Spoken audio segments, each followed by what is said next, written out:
Hello, my name's Marion and I've got a foster son of 10 called Matthew. Matthew's a divine, gorgeous, wonderful human being, always cheerful and resourceful and creative. He's got a severe learning disability. He's got something called Williams syndrome, and he's got very little language, and the whole thing around language is a big feature of his life and our time together. But recently his language has really flourished, and I suppose the biggest breakthrough for me, a very, very exciting one, was, it's a bit specific this, but anyway, he was in the bath and we've got a wind-up duck and a wind-up frog, because he loves noise. Everything has to have sort of noise around. I've got a million noisy toys. Or actually these aren't noisy, but they move. He likes cause and effect stuff. So anyway, he was in the bath and he went held the duck and went quack quack.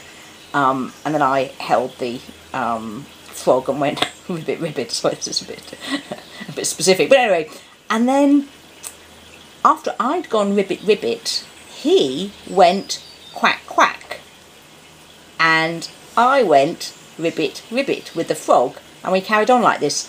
Now that may not sound like a big deal, excuse me, but it is. It was a huge breakthrough, because what it meant was that suddenly Matthew had understood pretend play and was imagining being another creature, in this case a duck, but he understood that we were just playing, that neither of us had turned into a frog or a duck, and for his level of sort of cognitive development, that this was a huge deal, and he did it really brilliantly. So firstly he went swap, which is a big word for Matthew, a good word. So we swapped over, and then I became the duck and he became the frog. And he started off going quack quack, and then he thought about it. I didn't say anything, he just thought about it, and then he realised he was the frog, so he went ribbit, and I went quack quack. I can actually talk, you've gathered, beyond animal sounds, but as can Matthew. But this was a real sort of just a real two-way conversation, which also is slightly unusual because of Matthew's language difficulties.